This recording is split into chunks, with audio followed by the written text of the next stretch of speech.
Começando aqui um podcast com o Dr. Tiago Chaves Amorim, um colega, um grande amigo aí que conheci há algum tempo e agora vem aqui para conversar com a gente. E aí, Obrigado, meu amigo, pelo convite. Tudo certo? tudo tranquilo?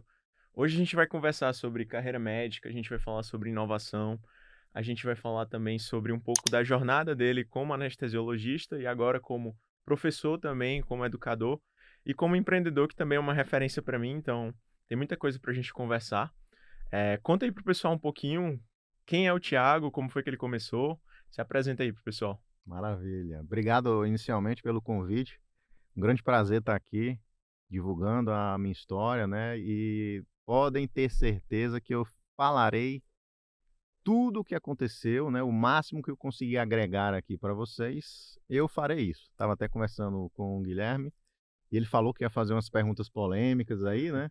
Mas na vida a gente aprende a lidar com polêmicas, né? Usar da diplomacia. E me apresentando, né, oficialmente, eu sou anestesista, fiz anestesia aqui no Hospital Albert Einstein, aqui em São Paulo.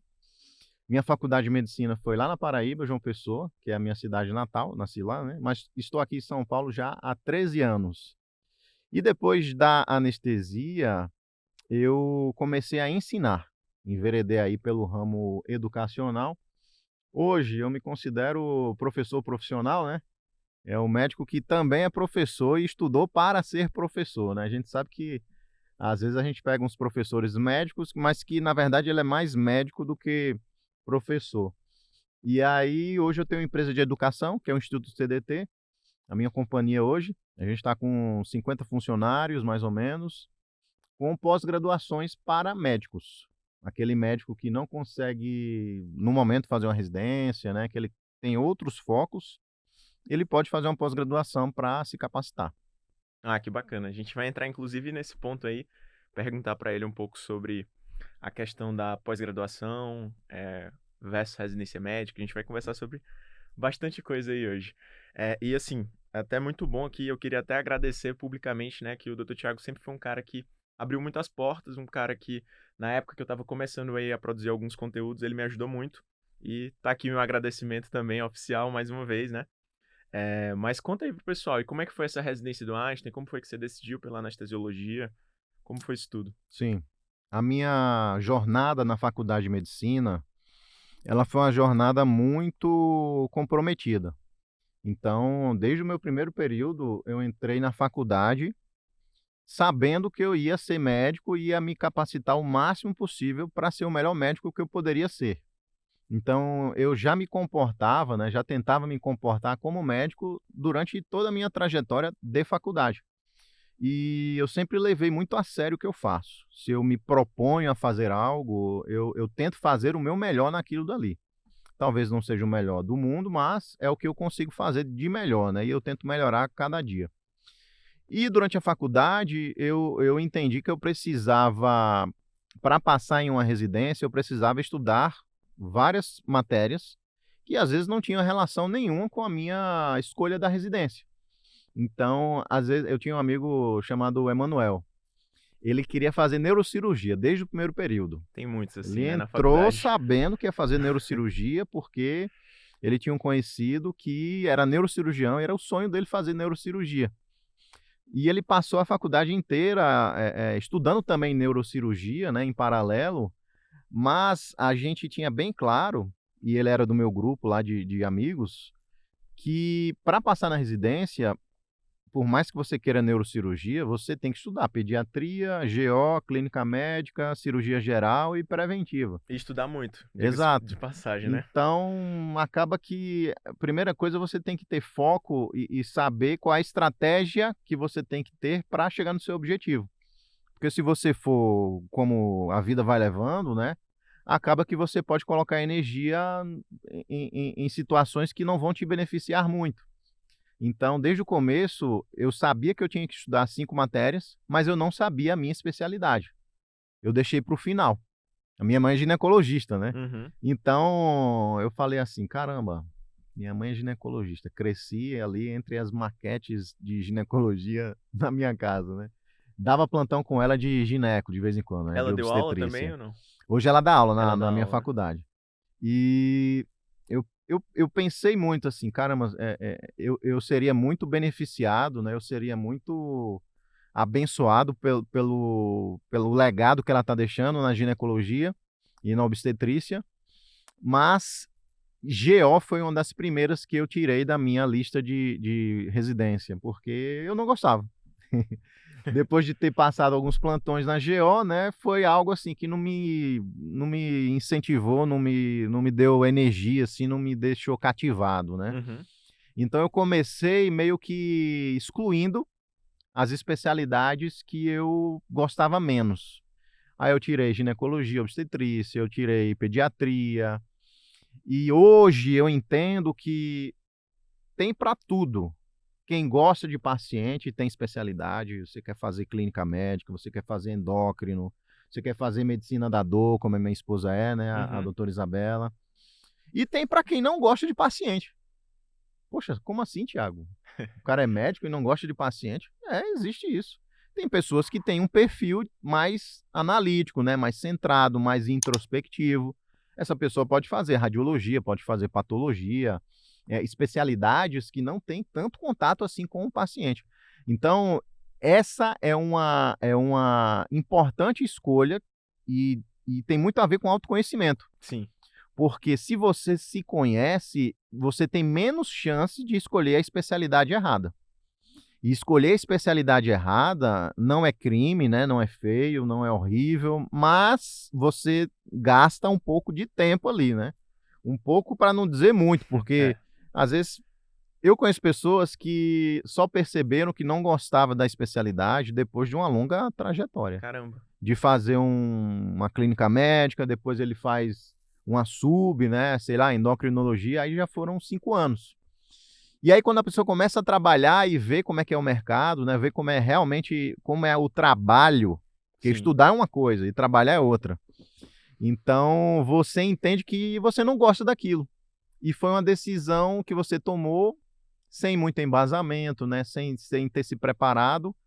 Isso é muito comum de acontecer, tá. Então, a primeira coisa que eu comecei a avaliar em mim mesmo, foi o que é que eu gostava. E eu conscientizei: "Poxa, eu gosto de procedimento, eu gosto de fazer intubação, né, acesso venoso central, anestesia faz procedimento, né, cirurgião faz procedimento". Uma das coisas que era muito importante para mim, e ainda continua sendo, é a questão da remuneração. Eu tinha muita curiosidade na época da faculdade de saber quanto é que ganha cada especialidade, né. A gente vai entrar Mas nessas perguntas aqui no sim, o podcast. médico ele tem muito problema com remuneração, é tabu, é feio, né. Ele é mercenário se ele falar de dinheiro. Eu não tenho esse problema não, tá. E desde sempre é muito claro para mim que ter uma remuneração boa vai me trazer uma série de vantagens, principalmente para minha família. E vai trazer conforto, vai trazer segurança, vai trazer saúde, né. Caramba, dinheiro traz saúde, Thiagão? Como assim? É, pois é, você tem um plano de saúde bom. Eu posso ser atendido no Sírio, né, a minha esposa teve um problema, fui para o Sírio. Ou pode ser atendido num hospital razoável ali, né. Então se você tem condições financeiras, você consegue dar muito mais suporte ali para a sua estrutura familiar. Ou para você mesmo, né, se você for solteiro. Então eu coloquei isso na balança. Eu quero uma especialidade com boa remuneração, eu quero uma especialidade que faz procedimentos e uma especialidade que tem um contato ali intermediário com o paciente. Eu não sou o cara que ama ficar 1 hora na consulta, conversando ali com o paciente, né? Mas também eu quero ter um contato com pessoas, né? Eu quero salvar vidas, eu gosto do paciente. Aí, outra coisa, eu gosto do paciente crítico, paciente que está doente, que precisa mesmo, né? Está morrendo às vezes. Gosto de respostas rápidas. Você faz uma medicação, daqui a 2 minutos você já tem um efeito ali. E isso foi me levando para anestesia.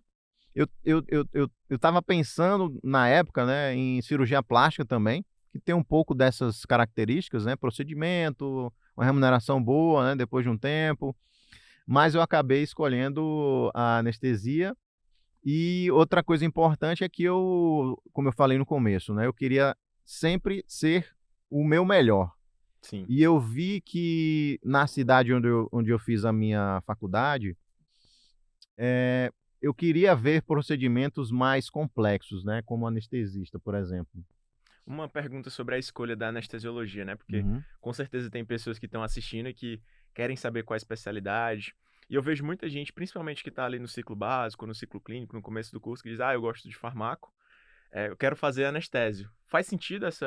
Eu sempre me perguntei. Não, Não, né? nenhum, zero, zero sentido. Ah, eu amo estudar cardiologia, você cardiologista. Não faz sentido. Por quê? Porque estudar é uma coisa e trabalhar é outra. Quando você está estudando, você está lendo ali, está vendo o coração, né? Está vendo o ciclo cardíaco, a fisiopatologia aqui da pressão arterial, né? Da hipertensão.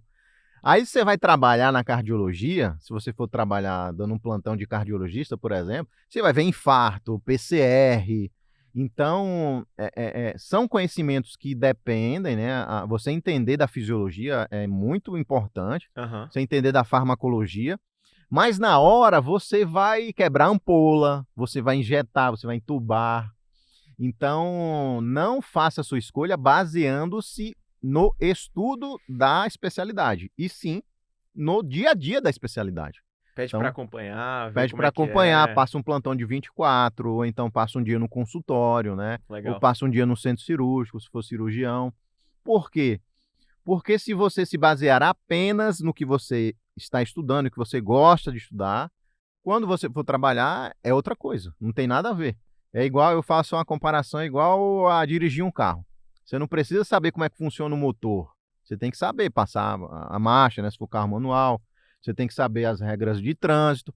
Então, saber dirigir um carro, às vezes não tem nada a ver com saber como é que funciona o motor. Se você souber como é que funciona o motor, poxa, legal pra caramba. É igual a saber a fisiopatologia. Mas para você fazer uma anestesia, você pode fazer uma anestesia, sabendo o básico, né, da farmacologia. Você não precisa ser o doutor na farmacologia. Então, isso é muito importante e tem muito colega que erra, fica frustrado. Não vou falar nem errar, mas ele se frustra, que ele estudou, amava aquilo dali, aí quando ele começa a trabalhar, caramba, eu só pego PCR aqui, infarto, paciente gritando, arritmia, adenosina, não sei o quê. Mas ele gostava da parte mais científica, né? Então, você tem que levar isso em consideração. Eu acho que isso é muito importante de ser dito, porque eu vejo pessoas tomando escolhas erradas, né, decisões erradas nessa parte, e principalmente vendo esses alunos do começo de curso, que é uma coisa que eu acabei de sair, né, da faculdade, me formei no ano passado, e eu vejo que o pessoal nessa parte de escolha, eles não param muito tempo para pensar realmente na rotina, né? E você tem que ver ali a rotina, porque a parte da medicina a gente vai aprender ali de tanto ser exposto, de tanto na residência, né, na pós-graduação, de tanto a gente ver aquilo ali, de repetir, uma hora a gente vai pegar aquilo. Mas a parte da rotina é o que vai ficar, né? O que vai É. permanecer, né? E eu falo que é um desafio, porque tem duas situações aí. Primeira situação é que o acadêmico, ele tem uma tendência a ficar acomodado ali naquele universo dele, tá? E você conseguir abertura com um especialista, por exemplo, é um desafio. Então, não é fácil você conseguir passar um dia de plantão com anestesista se você não conhece nenhum anestesista na família, né. Então, Aham. se você não tem nenhum amigo anestesista, você tem que criar essas oportunidades, senão você vai ficar no mundo dos sonhos, né, assim, da imaginação.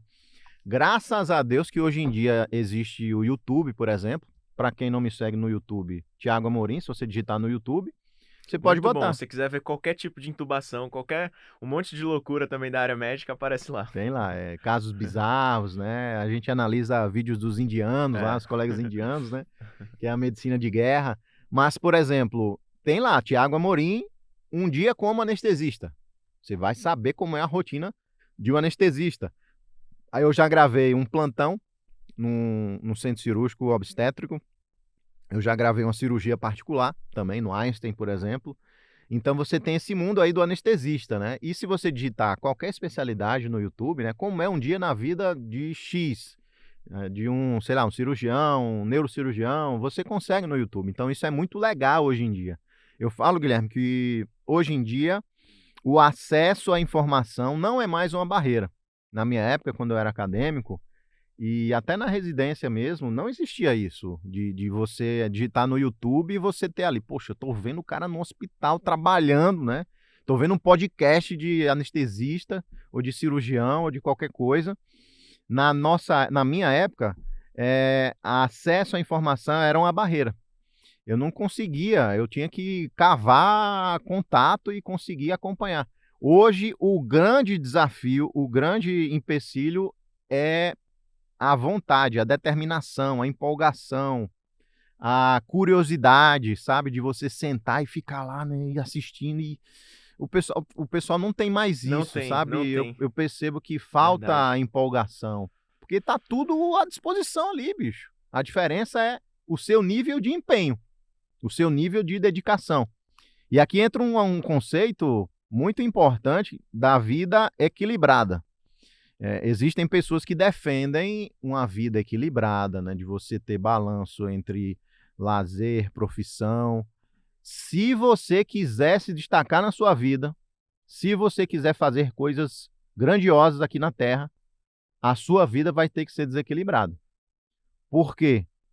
Porque você tem que dedicar tempo e esforço mais do que a maioria das pessoas para conseguir resultado. Hoje é assim. Há 30 anos não era. O médico ele se formava e ele estava rico. Uhum. Hoje não é assim, tá? E quem não aceitar isso vai sofrer, porque é o mercado, é a realidade. Eu não estou aqui falando a minha opinião, estou falando como as coisas são. E se você acha que ser equilibrado, né, ter uma vida multifatorial ali, em termos de ter um percentual do seu dia para a profissão, não, o meu outro percentual, infelizmente você terá uma vida mediana. E eu quero ser destaque. Eu quero ser uma pessoa que cresce, que faz coisas grandes, e eu sou bastante desequilibrado para o trabalho. Não significa que eu não me desenvolvo em outras áreas, por exemplo, finanças, por exemplo, empreendedorismo, né? Por exemplo, qualquer coisa que vá beneficiar o resultado do trabalho também. Mas você cresce. No final das contas, você vira uma máquina de guerra ali. Eu Sim. considero que depois que você se forma e vai para o mercado de trabalho, você está em uma guerra, você está em uma selva. Quando você cria a sua família, né? Quando você começa a sua jornada, quando você começa a sua história, é você, meu amigo. Você tem que ir atrás, você tem que correr, você tem que trabalhar, você tem que construir o seu patrimônio, porque é uma guerra, não tem mais ninguém vai te salvar. Não existe mais pai, não existe mais mãe. Tem alguns privilegiados, né? E graças a Deus que tem pai e tem mãe que conseguem ajudar ainda. Mas aí entra uma questão de honra. Quando eu acabei minha faculdade, eu falei para minha mãe: a partir de hoje é comigo. Eu também, eu falei isso aí também. A partir de hoje, fica tranquila, porque minha mãe é a provedora da casa, né? O meu pai, ele é psicólogo e a questão financeira não chega nem perto, né? Da minha mãe que é GO. Uhum. Então eu falei para ela, ó, fica tranquila que agora é comigo. E a partir desse dia é crescimento, crescimento, crescimento, evolução, evolução. Aí no final das contas você vira aquele leão todo lascado, né, com cego de um olho, cheio de cicatriz, mas você construiu uma história, né? Você conseguiu um patrimônio, você conseguiu uma família, você conseguiu coisas que você queria comprar, carro. Eu gosto de carro, eu gosto de relógio, eu gosto de casa. E cada um tem as coisas que gosta, né? Tem gente que gosta de viajar. Sim. Então, depois de anos de trajetória, pô, eu viajei pra caramba, consegui as coisas que eu queria por causa do trabalho, né? Por causa Uhum. do esforço que você teve. Eu acho que isso que tu falou é muito legal, deixou até um corte legal aí pro nosso podcast. Porque você tem muita gente hoje que, cara, você sai num restaurante, você vai com o pessoal da medicina, tá todo mundo reclamando. Tá todo mundo reclamando. Eu vejo isso, né? Tô aí Vamos estudando falar pra. sobre isso. Esse vai ser um podcast motivacional. Tá todo mundo reclamando. Então você olha pra um lado, você olha pro outro, cara, pô, não tô conseguindo emprego. E aí você sai de lá, caraca, acabou. Pesado, Você sai, pesado. você sai. Às vezes eu até fico repensando assim, cara, será que eu vou mesmo pra esse lugar? Porque a galera vai falar só coisa negativa, só tipo, tá acabando, tá ruim, tá Reclamando. piorando. E assim, cara, é uma realidade, tá mudando. Não é que tá piorando, que tá ruim, que tá acabando. Tá mudando muito.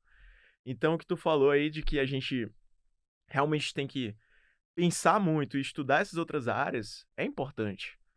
É Com óbvio certeza. que até o que o pessoal fala, né, até o que o Joshua fala também aqui, nosso coordenador do Estratégia Med, ele falou: "Cara, tu ser um bom médico basta. Ser um bom médico basta". Agora a questão é que o pessoal, eles não pensam na parte de expectativa e retorno.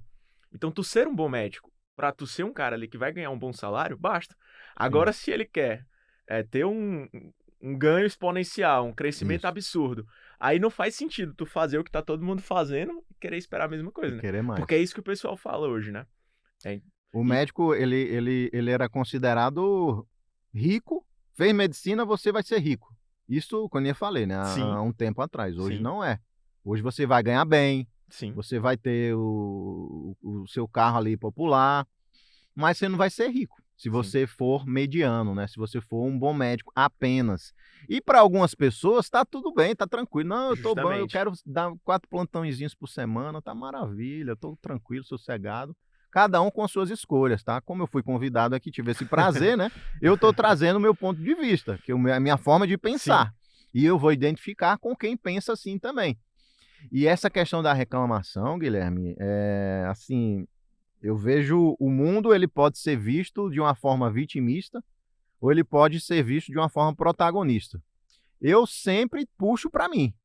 Digamos que eu vou consultar um paciente e eu tenho um protocolo X lá que eu quero trazer para o paciente, que eu acho que é o melhor para ele, e o paciente não aceitou, ele não comprou o protocolo.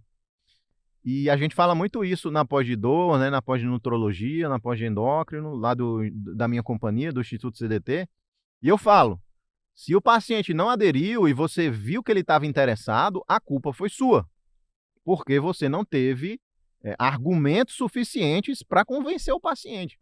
É a mesma coisa na pós de nutrologia, o pessoal às vezes fala: "Poxa, eu peguei um paciente aqui que queria usar hormônios, né, queria usar testosterona, e depois de 1 hora de consulta e tal, ele ainda saiu querendo usar o hormônio, né, não consegui convencer, né. Poxa, o pessoal hoje tá muito, sei lá, fica estudando pelo YouTube, né, é difícil".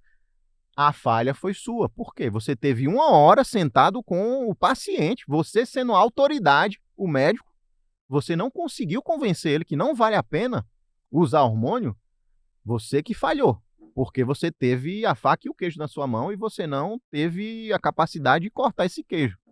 Então, se você está reclamando, você se coloca numa posição de vítima, você se coloca numa posição passiva.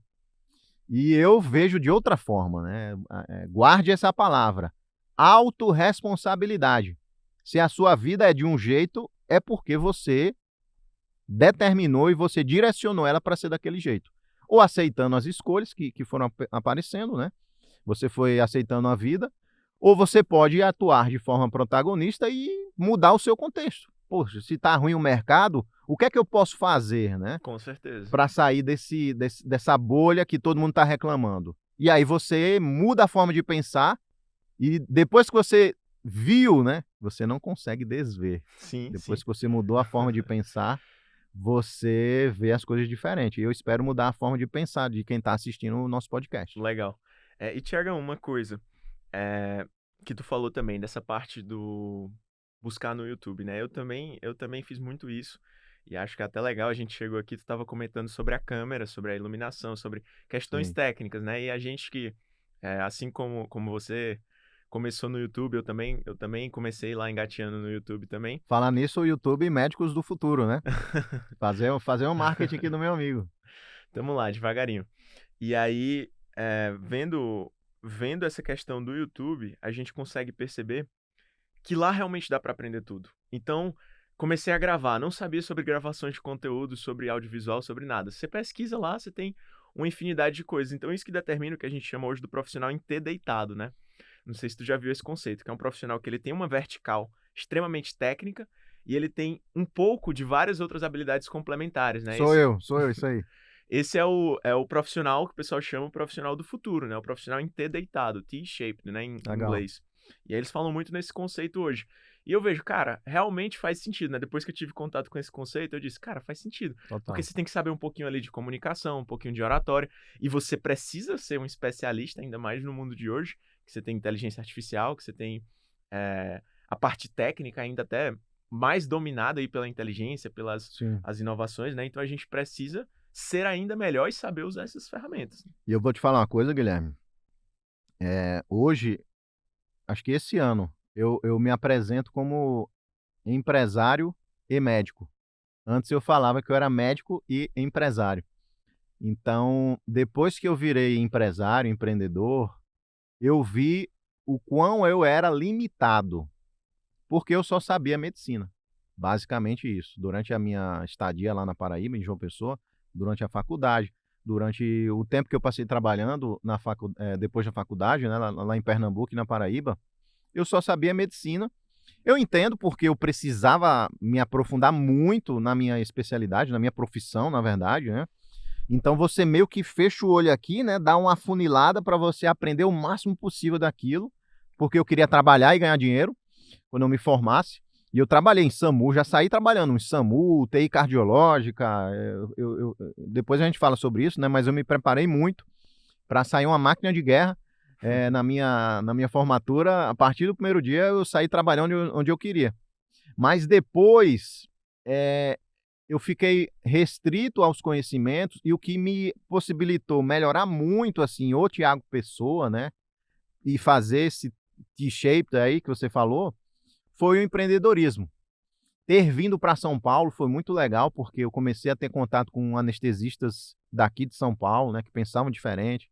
Aí abri a porta das finanças, né, que o pessoal gosta de brincar que anestesista, fica operando na bolsa e tal. Durante o plantão lá, Exato. fica mais ou no Candy Crush ou jogando alguma coisa, ou então na Então, bolsa, né? na bolsa, na minha época eu Brincadeira, pessoal. não, mas é isso mesmo. Você pode o anestesista, ele tem muito tempo ocioso. Sim, É o ócio produtivo, sim, né. sim. Enquanto o cirurgião tá ali 10 horas, ele não toca no celular, meu amigo. Eu tenho pena do cirurgião, porque quando ele sai de uma cirurgia de 10 horas, o WhatsApp dele deve estar explodindo ali de problema de paciente, de não sei o que de casa. O anestesista não, é muito bom. Você fica ali, ó, paga as contas, paga os boletos, aí você pode estudar alguma coisa, você pode pesquisar alguma coisa, você pode se desenvolver em alguma coisa, ou você pode jogar Candy Crush. Então é uma escolha. Eu já fui da época que jogava uns joguinhos, né? Inclusive é um problema que eu tenho de ser viciado em jogo de computador, né? Por isso que eu não eu excluo e não tenho contato Não com joga nenhum. mais. Não, não, não. Nem eu também. No começo da residência ali, eu dei um basta. Teve um dia que eu cheguei do plantão da residência às 8 da manhã em casa Aham. e fiquei jogando um jogo maldito lá chamado Dota até 10 horas da noite. Tem uma galera na medicina que joga isso aí, Então, viu? e era o dia do meu aniversário, bicho. Olha só, não fiz nada, não fui comer, nada, nada, nada. Eu falei, não, a partir de hoje eu vou excluir isso daqui da minha vida, porque eu identifiquei que eu tinha um problema com isso, né? Com E já certeza. estava virando um transtorno, eu estava deixando de produzir. Então, se você está nesse ponto aí, né? Você tem que escolher ser adolescente e ter esse lado, ou ser adulto e queimar essa ponte aí, rasgar, sei lá, quando meu filho quiser jogar, eu talvez vou jogar com ele, né? Sim, sim. A não ser que seja muito controlado, né? Eu tenho um amigo que é assim, ele consegue jogar 1 hora ou 2 horas por semana, né? Ele consegue ser bem restrito ali. Difícil isso aí, viu? Então, como eu sou muito competitivo e quero ser bom em tudo que eu faço, eu quero ser muito foda no jogo, por exemplo, né? Aí eu vou ficar jogando para ser o melhor do jogo. Então eu falei, não, é melhor eu ganhar o dinheiro na vida real do que ficar ganhando o dinheiro em jogo. Então, isso é uma coisa que me acompanhou, né? Eu sou da geração que pegou a transição do analógico para o digital. Eu jogava a bola ali enquanto eu estava esperando virar a partida lá de futebol, né? Eu estava jogando videogame. Então eu fiquei nessa, né?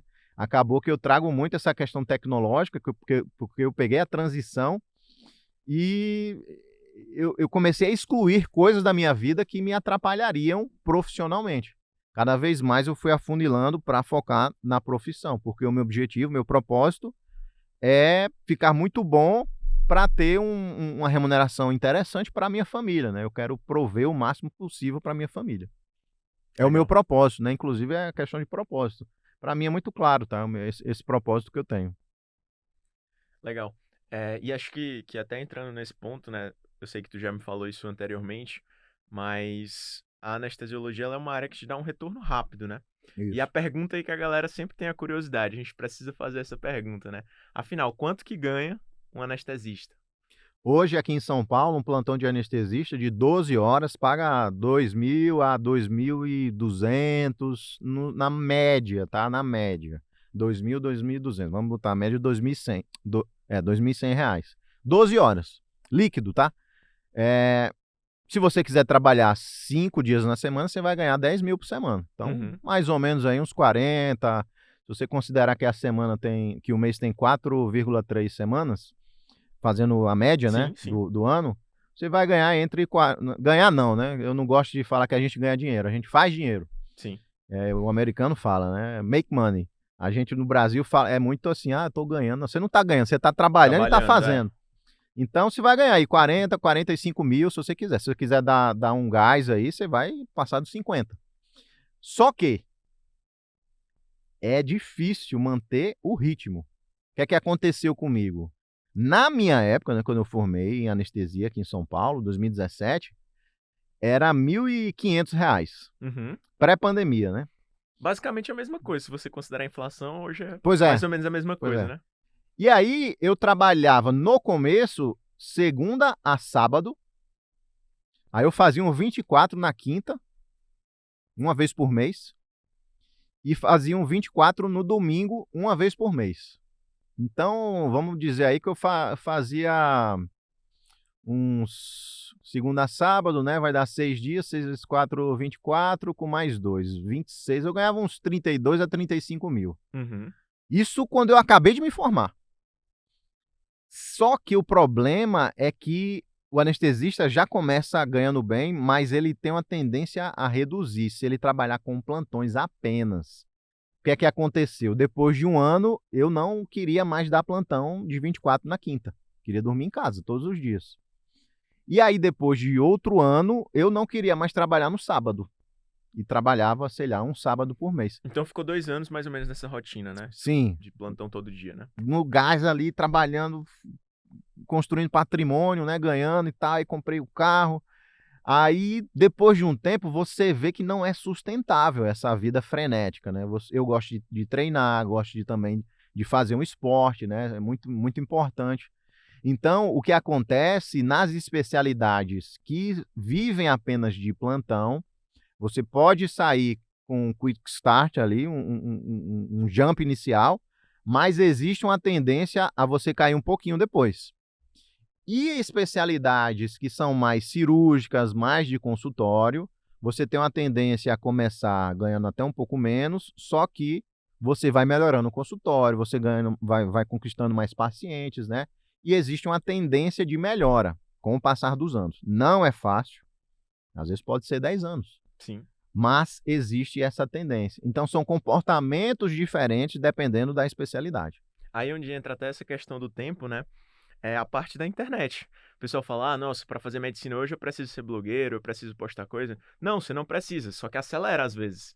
Exato. Então acelera, às vezes, esse tempo de que você demora para virar o dono de um serviço, o chefe de um serviço, para começar realmente a ter os seus pacientes, principalmente na parte cirúrgica, a internet ela acelera isso às vezes. Total. E quem não entendeu isso vai ficar para trás. Vai ficar devagar. Sim. Você pode andar de Ferrari ou andar de Celta, sei lá, num carrinho popular. Porque se você olhar antigamente, como é que era, né? Você se formava, tinha o seu consultório, né? Isso para especialidades de consultório, tá? Você tinha o seu consultório e depois de 5, 10 anos, você começava a receber pacientes encaminhados. Era só isso. Aí você podia fazer parcerias, né, com seus colegas e tal. Hoje em dia, não. Hoje em dia, se você abrir uma rede social e você souber fazer a rede social, né, souber as regras do jogo, como joga o jogo, inclusive eu mentoro médicos que têm consultório. A Isabela, por exemplo, a minha esposa, médica da dor, com 2 anos ela já estava com a agenda cheia. Hoje, com 3 anos de medicina da dor, 3, 4 anos, ela cobra R$ 1.500 uma consulta. Por quê? Porque a gente, eu e ela, né, a gente entendeu que tem que usar a internet a favor, né? Tem que usar as redes sociais e tem que saber jogar esse jogo. Você tem que saber alinhar ali como funciona a rede social, né? Isso é um grande tema aí para a gente falar também, de você ter uma rede social bonita, produzir conteúdo, ter um audiovisual legal, você ter um site legal, você ter um atendimento da sua secretária bom, você ter um ambiente do seu consultório legal também, não precisa ser luxuoso, mas tem que ser organizado, tem que ter uns elementos ali de autoridade, tem que saber se posicionar como autoridade na sua área. Então, tudo isso, quando o paciente vê que está alinhado, pô, entrei no site do Guilherme, legal, gostei do site dele. Deixa eu ir aqui no Instagram, né? Vamos ver o Instagram dele. Poxa, tem bastante seguidor, né? Ele produz conteúdo, gostei do jeito que ele fala. Vou apertar aqui no link da bio dele. Caiu na secretária. Caramba, fui bem atendido. Poxa, tá tudo conversando. Mas o que acontece? Às vezes o médico foca muito em uma área, o cara tem um site maravilhoso. Aí quando chega no Instagram, pô, deixa eu ver o Instagram aqui do doutor fulano. Ih, rapaz, já perdeu o tesão, já não... Ou então chegou na secretária, erro de português, escrevendo errado. Isso quando responde. Quando responde. Então, parece, para mim hoje isso é muito óbvio, muito, porque eu trabalho com isso, né? Eu faço mentorias para médicos que querem ajeitar o consultório, né? Que querem ter a agenda lotada. Para mim é fácil porque eu já sei, né? Eu já sei o que preciso, eu tenho um método. Mas foi difícil chegar nesse e é difícil, não é fácil você saber se você está indo pelo caminho certo. Mas é possível. E como é que eu cheguei até aí? Estudando, vendo vídeo, testando. Tudo isso me possibilitou colocar na prática, né, o que eu aprendia, eu consegui aplicar e eu consegui desenvolver um caminho ali para, poxa, eu quero me posicionar bem na rede social. Existe um caminho, com certeza. É só você ter energia para se dedicar a estudar aquilo dali. Essa questão é até interessante, porque até nos convites aqui do podcast, né, eu tentei convidar médicos também que são referência na área, né, esses caras que têm muito nome, mas que não aparecem na internet, então que participam de outra geração. E foi muito, muito, muito difícil, praticamente não consegui nenhum para essa primeira temporada de gravações, porque é outra mentalidade. Então, você vê hoje que essa geração anterior, essa geração que hoje está no auge, ou que já está consolidada, ela não precisou fazer isso. Exato. Ela não precisou, então, é uma outra cultura. Então, é por isso que teu professor, teu preceptor, ele vai falar, pô, esse aqui é o blogueirinho. Como quando eu comecei meu canal, todo lugar que eu chegava lá em Teresina, né? Sou de Teresina, Piauí. E aí, todo lugar que eu chegava lá no restaurante, no lugar, ó, o youtuber. Pô, eu tinha 200 inscritos, 100 inscritos. E a galera, é o youtuber. Só porque fazia vídeo, né? Esse aqui é o blogueirinho. Agora começou a gravar conteúdo na internet e tipo, tava bem no comecinho, nem sabia direito o que eu ia fazer, mas fui me colocando lá pra testar. E não importa o que vão falar de você, meu amigo. Eu quero só encontrar o meu caminho. Exato. Por exemplo, se eu tivesse um pai que fosse dono de hospital, com serviço de anestesia, né? Eu fizesse anestesia e depois eu ia pegar um hospital para mim e herdar um hospital, e eu não precisasse gravar vídeo, eu não ia fazer isso. Mas a vida foi a vida que eu recebi da minha mãe, graças a Deus. Então, da minha mãe e do meu pai, né? Então, esse foi o caminho que eu encontrei. Eu fui trilhando ali, poxa, onde é que eu consigo sucesso? Aqui, poxa, aqui deu certo. Vamos por aqui. E assim, eu fui tentando encontrar esses caminhos, caçando ali onde eu conseguiria crescer e acabei vindo por esse caminho. Então, eu também não tenho nada contra quem não quer se posicionar na rede social, né? Mas tem que ver o contexto. Às vezes o cara que está criticando o blogueirinho, ele não tem resultado, ele tá patinando ali. Eu conheço vários médicos com 10 anos, 15 anos de especialista, que estão patinando no consultório, por exemplo. Eu pego vários, eu ajudo vários. E eu consigo tirar o cara desse limbo aí, né? Que ele não sai do canto, ele tá no 0-0 e já tá com 15 anos, o filho já tá com 10 anos de idade. E ele é o que às vezes fala que você é o blogueirinho, mas ele não tá entendendo a regra do jogo. Ele tá pegando a bola com a mão no jogo de futebol. Então é assim que eu vejo quem fala isso, né? O cara não tá entendendo como é que é a nossa modernidade agora, né? Com certeza. E eu também concordo contigo. Por exemplo, eu, quando comecei a fazer essa parte de gravação, eu odeio exposição, né? Eu era bem mais tímido, assim, tive que trabalhar bastante isso. Eu também. E tinha dificuldade para poder me expor, ainda tenho dificuldade, principalmente para expor coisas da vida pessoal. O pessoal às vezes gosta de saber, pergunta, né? E eu encontrei uma forma de conteúdo, um formato de conteúdo que se adequava à minha pessoa. Eu acho que isso é importante de falar também, que existem formas de se posicionar e existem pacientes que vão se identificar com você. Isso. Então, já tem um neurocirurgião famoso aqui do Instagram, eu vou nele. Não, cara, tem pessoas que vão olhar para você e vão dizer, cara, eu gostei desse cara. Então, existem perfis totalmente compatíveis com diferentes tipos de pessoa e tem espaço para muita gente ainda. Perfeito. Entra até numa pergunta agora que me gerou uma curiosidade aqui durante a gravação. É, tu faria medicina hoje? Se fosse do zero, assim, pô, cara, vou escolher um curso, prestando vestibular. Pergunta legal. Tenho minhas dúvidas, não sei. Aí eu teria que fazer uma análise, né, de mercado. Talvez para o meu filho, né, o Leonardo, que nasceu agora em dezembro, está com 8 meses. Não sei se eu recomendaria ele fazer medicina, não. Eu ficaria em dúvida. Eu Ficaria em ficaria em dúvida, né? dúvida. Mas assim, não me arrependo de ter feito medicina, porque a minha história foi por causa da medicina. Com certeza. Gosto de ser médico pra caramba, eu amo ser médico e entendi que eu não tinha que ser apenas médico, né? A gente pode ser muito mais do que médico. E o fato de ter sido médico e ter sido anestesista me trouxe características que ajudaram também no que eu sou hoje. Disciplina, saber sacrificar o presente para ter um benefício no futuro. Quem escolhe fazer medicina tem que entender isso, né? Desde o vestibular. Seus amigos tá tudo saindo e você tá final de É, semana em casa estudando. Então, o que é que você está treinando aí? Você está treinando sacrificar o presente para ter um benefício futuro. E essa é a diferença de quem tem sucesso na vida. Não viver tanto aqueles luxos presentes, né, e ficar vivendo isso a vida inteira.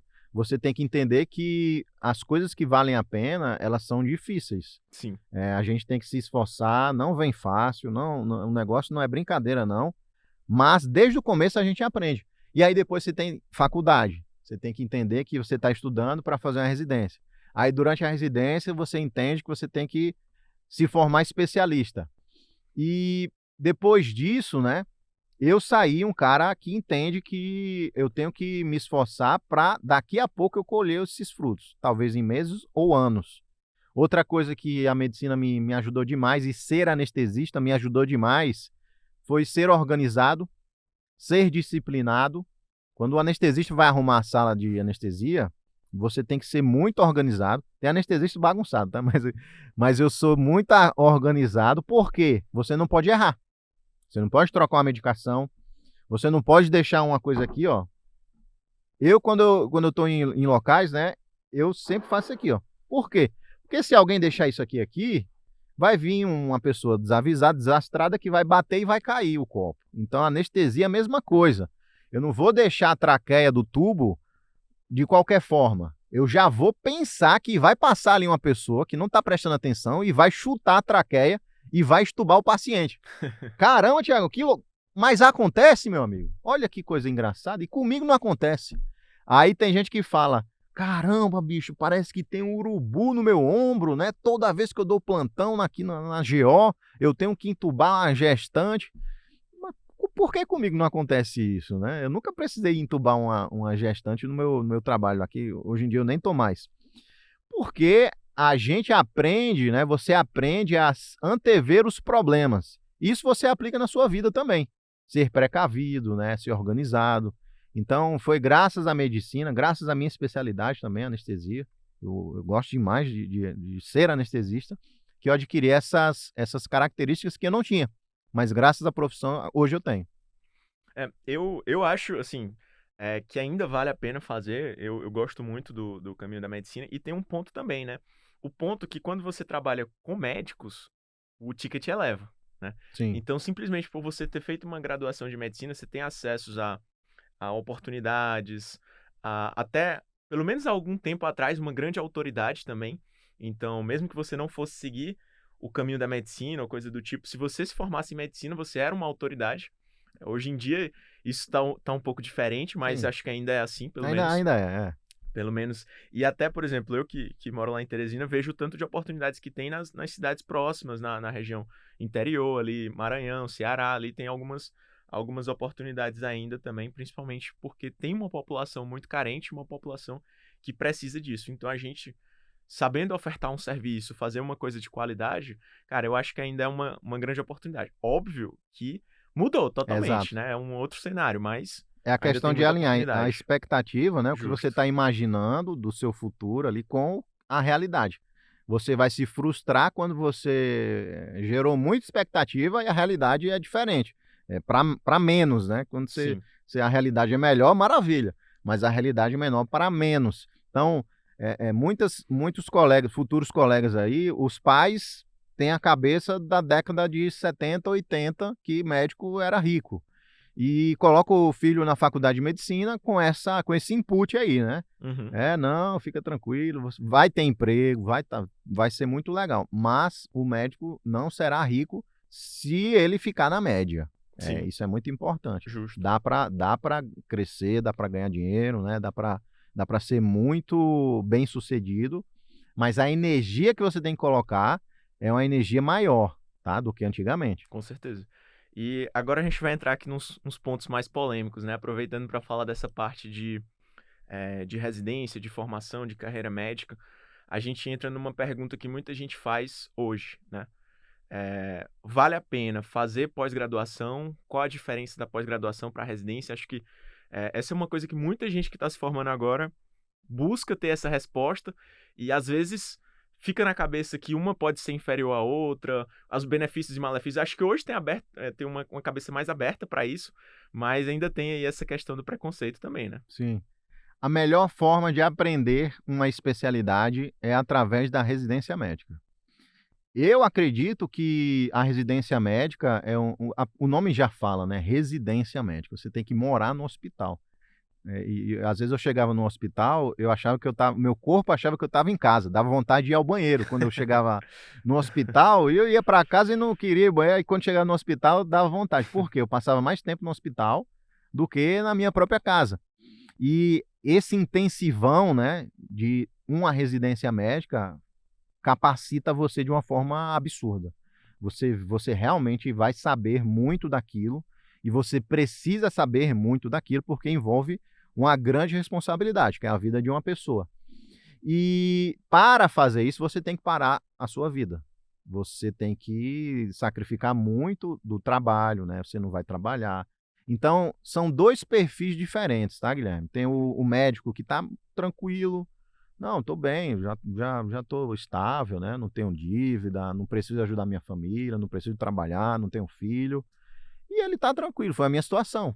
Eu não tinha filho, eu não tinha família formada, né, de ter responsabilidades com pessoas que dependiam de mim, quando eu falo família em relação a isso. E eu escolhi fazer a residência, então eu fiquei 3 anos ali, a anestesia são 3 anos, né, eu fiquei focado na anestesia o máximo possível. Trabalhava até eu tirava uns R$ 10.000 por mês na residência, de plantão, né, por Um fora. por semana, mais ou menos? Eram 2. Dois, né? Eu fazia sábado noite, domingo dia, e às vezes eu pegava um pós-plantão ali. Da residência eu fazia, em seguida, né, digamos Uhum. que davam 24 na residência e às 12 seguinte eu fazia um plantão fora. Puxado, hein? Mas aí o cara tá com sangue no Aguenta, olho, né? né, tem um cafezinho aí de vez em quando, né, Legal. e eu conseguia até ter uma renda aí de R$ 10.000 por mês, só que eu tinha essa condição. E o cara da pós-graduação, às vezes, ele não tem essa oportunidade, ele quer se capacitar, e a pós-graduação é um excelente caminho. Por quê? Ele não precisa parar a vida dele, ele vai continuar trabalhando, ele vai continuar tendo a renda dele para pagar o fiéis, para pagar as contas de casa, né, sustentar a família, ajudar os pais, sendo que ele não quer ficar parado no tempo. E quando ele entra na pós-graduação, ele, opa, aqui eu preciso honrar esse compromisso, né? E a gente, na minha companhia, né, no Instituto CDT, a gente fica, poxa, e aí, como é que tá, né? Vamos lá, como é que tá? Já assistiu o módulo 1? Já assistiu a primeira disciplina? Então ele volta a aprender, volta, às vezes, a suprir deficiências que ele tem no trabalho, inclusive, né? Na época da intubação, na época da pandemia, poxa vida, quantas pessoas me procuraram para treinar comigo. A questão da intubação orotraqueal, né? Até a minha alcunha era Thiago Intubação, né? É. Era o meu apelido na época. Quando eu falei que ia gravar contigo, né? O pessoal perguntou, é com o Thiago Intubação? Até hoje tem isso, De né? vez em quando, é. Pois é. Então, o cara da pós-graduação, né? O médico interessado na pós-graduação, ele não consegue se dar esse luxo de parar a vida dele. E é isso, são situações diferentes, né? Você que tem as responsabilidades, uma pós-graduação vai encaixar muito bem com a sua rotina, né? Você vai conseguir se capacitar, às vezes você vai conseguir abrir um novo braço profissional, se você fizer uma pós de endócrino, de nutrologia, de psiquiatria, de medicina da dor, né? Que no Instituto CDT tem, ou você vai melhorar o que você faz, como as nossas pós de emergências pediátricas, intensiva, medicina de emergência. Hoje eu tenho 8 pós-graduações na minha companhia. Então, a pessoa passa de um médico que tinha dificuldade, que estava ali sofrendo, né? Vai para o plantão com medo. Puxa, será que vai chegar infarto, né? O cara não sabe nem ver um ECG direito, né? E ele fica confortável. Caramba, não, é fácil, dá para trabalhar bem, com conforto, né? Você trabalha até com mais qualidade, né? E você também se estressa menos. Você tira o sentimento medo, né? E insegurança da jogada. Legal ouvir isso de alguém que tem mais experiência, porque eu falei isso em um vídeo, né? E o pessoal acabou comentando lá que não era bem assim, mas realmente eu concordo contigo. Acho que são 2 perfis diferentes, né? Da pessoa que está ali disponível para fazer uma residência médica e quer pagar o preço de passar numa residência, porque hoje também passar também Também tem é isso. uma tarefa complicada, né? E a pessoa que quer ali fazer a pós-graduação.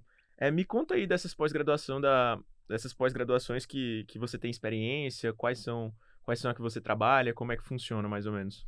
Eu comecei com a pós-graduação. Agora a gente vai entrar no Thiago empreendedor.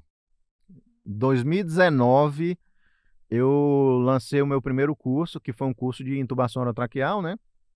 E fui desenvolvendo esse lado empresa. Na época não era Instituto CDT. Eu comecei a me posicionar na internet como professor, né? Falando sobre via aérea, né? Tem tudo a ver com anestesista, né? Eu Com estava em certeza. casa. Se você quiser, eu falo 10 horas aqui de intubação orotraqueal. É uma coisa natural, né? Eu já tinha aprendido o conhecimento. O que eu estava aprendendo na época era marketing, né? Gestão empresarial, vendas. E aí, depois desse curso, né, eu fui desenvolvendo outros cursos e eu peguei um período ali da pandemia, eu fui muito procurado por causa da intubação. Só que depois da pandemia, a intubação voltou a ser intubação de sempre, né? E eu tive que buscar alternativas, porque alguns meses minha empresa teve prejuízo. Então eu tive que reformular a forma que eu trabalhava. Aí eu comecei a escrever livros. Hoje eu sou autor de 6 livros. Eu comecei a fazer cursos com cadáveres. Aqui em É, São Paulo a gente tem o curso de intubação com cadáver. Eu que inventei isso daí. Não sei se eu que inventei no mundo, né? Mas assim, eu tive a ideia sozinho da minha cabeça, sem inspiração, e executei e deu certo. Aí tive outra eu acho que ideia. pelo menos no Brasil, eu vou até te perguntar isso depois, mas deve ter sido um dos primeiros. Eu acho que sim, mas assim, se tiver outro, tudo bem, tá tudo certo. Eu sei que eu tô na 10ª edição do curso de intubação em cadáveres, né? Massa. Foram mais de 500 médicos ensinados, mais de 100 intubações ele faz no final de semana, e ele sai a máquina de intubar. Mas se brincar no final, se eu brincar, os caras estão me intubando lá. E depois eu inventei o curso de acesso venoso central em cadáveres. Ah, Tive uma ideia mirabolante aí. Vamos canular aqui, né? Colocar uma bomba de rolete e tal, e fazer a perfusão dos cadáveres. Deu certo. Vamos para a 2ª edição também. Então eu comecei a criar outros produtos, né? Porque os meus produtos iniciais já não estavam tão bem assim. E a gente testa muito, né? Eu falo de 10 ideias, talvez uma dê certo. Então, por trás desses produtos que eu fiz e deu certo, teve muito produto que não deu certo. Eu já fiz curso para enfermeiro, por exemplo, não deu certo. Eu já fiz um curso de sedação, por exemplo, não deu certo. Então eu tenho vários fracassos aí nesse percurso. que ninguém fica sabendo. Não, ninguém fica sabendo não, e tudo bem, é assim mesmo, cada um com a sua vida. E aí quando olha lá, pô, Thiago Intubação, mais de 10 mil O cara alunos foi e... gênio, né? É. Poxa, esse cara foi genial. Mas a gente erra muito também, né? E faz parte. E pegou uma onda boa, né? Acho que isso é uma coisa importante de falar que, às vezes, quando você trabalha com empreendedorismo, tô começando a ver isso agora, você às vezes pega uma onda, você acerta ali aquela onda, aquilo muda e você tem que saber se Exato. adaptar, né? A onda agora é AI. Você usar inteligência artificial e quando você fala sobre isso, brilha o olho de todo mundo, né? É. Eu falo que inteligência artificial é muito legal, eu uso, eu trabalho com 3 inteligências artificiais nos meus navegadores, mas assim, não é assim a solução de todos os problemas, tá? Inteligência artificial é muito bom, mas tem que saber usar. E depois de testar muito, né, e de tentar várias coisas e buscar o crescimento, né, sempre buscando o crescimento, eu falei, caramba, acho que vou lançar uma pós-graduação que eu acho que é um modelo de negócios legal, né, uma recorrência, você tem a mensalidade. E eu fiz a pós-graduação em medicina de emergência. Por quê? Porque eu falava de intubação, ventilação mecânica, paciente grave, nora, dobuta, tudo a ver com a emergência. É, o anestesista tá em casa aí, né? Então, e o anestesista, ele tem aquele lado centro cirúrgico, né? Só que eu trabalhei muito em UTI e trabalhei também em pronto atendimento, sala vermelha. Então, meu background é muito bom nesse lado emergencial, né? Para não falar emergencista. E aí e é um tema que eu gosto pra caramba, de paciente grave, né? De paciente crítico, que precisa da sua ajuda, que você salva, que você faz uma medicação agora e daqui a 10 minutos ele já tem um efeito. Então, eu decidi abrir a pós de medicina de emergência como um teste, né? Uhum. Teve um curso de intubação orotraqueal em cadáveres, e nesse curso eu lancei a pós-graduação com os alunos interessados lá, que estavam no curso. Acho que de 50 alunos, 45 preencheram um formulário lá, né, de interesse. Eu falei, caramba, opa, o negócio aqui foi bom. E aí eu iniciei, né, validei a ideia, sem ter gravado nada, né, sem ter feito nada de operação, e dei início à operação de pós-graduação. Sendo que não é minha área, eu sou anestesista, né? Uhum. Aí o pessoal da emergência ficou muito chateado comigo, porque um anestesista está fazendo pós-graduação, está coordenando uma pós-graduação de medicina de emergência, como assim? O pessoal foi lá no meu Instagram, né, falando, agora eu vou abrir uma pós-graduação de emergência, de anestesia, né? Quem era emergencista Aham. falando isso. Mas o mercado é livre, o mercado é livre, você pode fazer o que você quiser. E assim, não sou eu que dou as aulas da pós-graduação inteira de medicina de emergência. Eu dou aula de ventilação mecânica, de intubação orotraqueal. Obviamente. Na verdade, na época, né, eu era o coordenador da pós-graduação de medicina de emergência, porque eu sou médico e eu consigo coordenar uma pós-graduação de qualquer coisa. Com certeza. E coordenar significa trazer professores, ajudar no cronograma, ajudar na parte operacional. Mas, assim, o pessoal fica incomodado e vai bater em você, né? É o famoso ditado: prego que se destaca, leva martelada. E esse ditado tem 2 interpretações, tá? Você pode entender que se você se destacar, você vai apanhar, e é uma forma do sistema fazer você voltar pro não destacado, né? Para você ficar ali, coitadinho, né? No seu normalzinho ali, sem aparecer.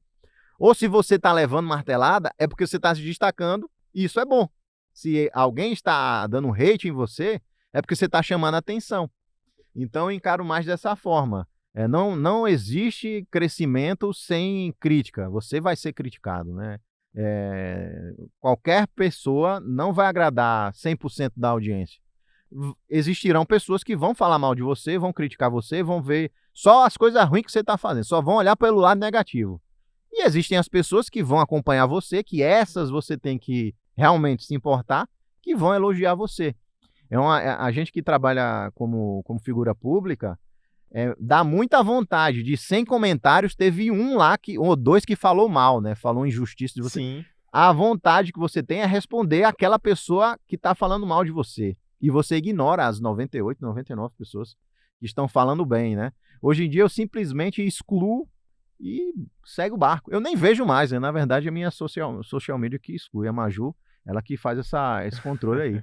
Mas já respondi muita gente lá e agora também já excluí muita Não, gente, né? exclui e bola Então, pra frente. e às vezes umas coisas nada a ver, né? Às vezes umas coisas que, como nesse caso aí, cara, tu era coordenador, não era o professor de todas as disciplinas, né? Exato, Então, mas legal. assim, faz parte, eu só olho pra frente, tem uma figura do Michael Phelps, eu não sei se você já viu nas Olimpíadas, ele lá dando a borboleta dele em primeiro, né, lá na frente, olhando pra frente aqui, e um cara do lado dele em segundo, aqui olhando pra ele.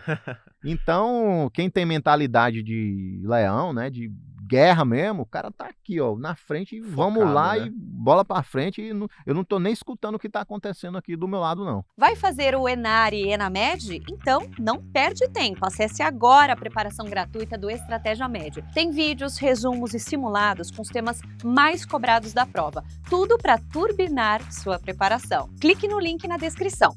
Tem umas perguntas que eu queria te fazer também.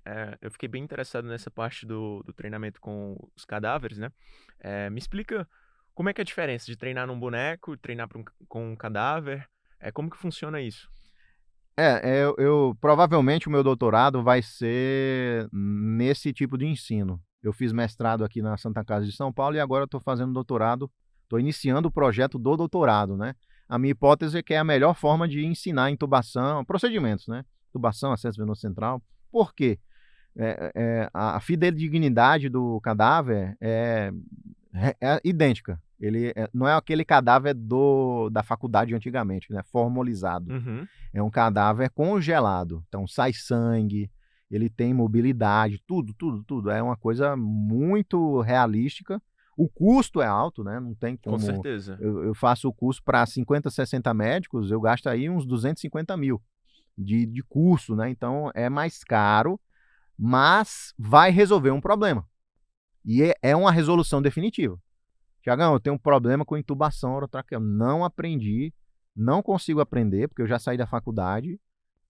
Passa um final de semana comigo, você vai resolver esse problema. Nunca mais você vai se preocupar com, não sei intubação. Não, você vai aprender intubação. Então, é a forma de garantir que o colega vai aprender aquela habilidade que eu estou me propondo a ensinar ele. E tudo que eu faço é isso, eu não faço nada de meia boca, né? Eu não vendo um curso para fingir que eu estou ensinando. E o cara fingir que está aprendendo, né? Tanto é que esse curso de cadáver, ele tem uma aula de 30 minutos e o resto é prático. Aula de 30 minutos pela manhã e o cara fica até 5 horas da tarde praticando, praticando. Ele vai entubar mais de 100 vezes. Então, é muito interessante aprender dessa forma, né? Você está num ambiente controlado, não tem a vida de ninguém em risco, né? Eu sempre agradeço aquelas vidas que estão com a gente ali, né? São pessoas trazidas dos Estados Unidos. Então, a gente faz a oração lá em respeito a esses pacientes aí. Inclusive, eu falo paciente lá. Uhum. É, mas é uma forma muito interessante de ensinar. E eu gosto muito. A gente faz 2 edições por ano do intubação em cadáveres. E esse ano eu estreiei a acesso venoso central em cadáveres. Então, ano que vem vai ter 2 edições também do acesso central. Muito interessante. Eu acho que a gente tem poucas oportunidades ao longo da faculdade. Eu consegui ir lá pro finalzinho do internato, chegando ali mais cedo no centro cirúrgico, pedindo Você pro tem que ir, anestesista, mas por tem que ir favor, atrás. pedindo por favor, cara, deixa eu fazer um teste aqui, deixa eu entubar mais legal. Fiquei bem interessado em conhecer, inclusive, essa prática com o cadáver, porque, assim, os cadáveres daquele da faculdade foi o que eu tive contato, né? Aquele ali. O formalizado, né, não tem nada a ver. Os nossos, eles são realmente, abre a boca, sai sangue, se você fizer força, quebra o dente. Então, é uma situação totalmente realística, só que você não tem aquela pressão da vida do outro lado, né? Então, você pode repetir quantas vezes você quiser. Faz Legal. crico, você já fez alguma crico na Não, vida? não. Acho que eu sou o cara que fez mais crico no Brasil, viu? Porque eu já fiz 10 edições do curso de cadáveres e a cada edição eu faço umas 40, 50 cricos. Então, bota aí 500 cricotireoidostomias no meu currículo. É muito legal, dá para fazer. É um procedimento bem tranquilo, mas Sim, que existe ali um medo, né? De você fazer uma sim, incisão sim. aqui na E é um membrana. procedimento importante, né? Demais, nossa senhora. E ele é muito importante, só que é pouco praticado. Sim, Aí quando você precisa, não sabe. você vai aprender na hora ali. Vai dar problema, não vai dar certo, você tem que praticar. Legal. Até uma coisa aí que ele falou muito interessante, né? Você vê, você já teve essa questão do curso, já teve essa questão agora da pós-graduação, e o cara tá fazendo doutorado, né? Então, Isso. observem que ele não parou e ele tá buscando melhorar ainda nessa parte acadêmica, que seria uma parte que tu poderia muito bem dizer assim: ah, não, já fiz aqui meu mestrado, acabei de terminar. Tu até terminou recentemente, não foi? Foi. Formei esse ano, fiz a conclusão na Santa Casa esse ano. Antigamente, quando eu era apenas anestesista, eu não tinha interesse de fazer mestrado e doutorado, porque não iria me beneficiar profissionalmente, né. Eu Uhum, buscava habilidades e onde investir meu tempo para me potencializar lá onde eu estava trabalhando. Mas hoje, como eu sou professor profissional, né, sou dono de uma empresa de educação e participo das aulas, 90% das aulas eu estou presente uhum. nas nossas pós-graduações. Eu preciso ter isso, né, porque eu gosto de ter a formação completa ali, para ter autoridade para ninguém questionar nada, tá. É algo que é necessário e eu estou numa trajetória aí de chegar no doutorado. Com Questão de certeza. tempo só. Isso é interessante, como eu estava falando, você continua buscando se profissionalizar e melhorar dentro daquelas coisas, né, e agora inclusive com essa parte dos cadáveres. E a gente entra também para uma pergunta interessante que eu queria saber, quais são os procedimentos para os médicos que estão assistindo a gente, quais são os procedimentos que eu, por exemplo, eu dei poucos plantões, de porta, fui sempre com um colega mais experiente, mas quais são aqueles procedimentos que eu preciso saber, como um recém-formado, assim, como um cara que está começando a atender em emergência, o que que eu preciso saber? Não só precisa, mas você tem a obrigação, você como médico tem a obrigação de saber intubação orotraqueal, acesso venoso central, comandar bem uma PCR, super importante. Isso daí é obrigação, meu amigo. Porque você ser médico, você vai cuidar de vidas e você vai trabalhar. Ah, Tiagão, mas eu quero ser dermatologista.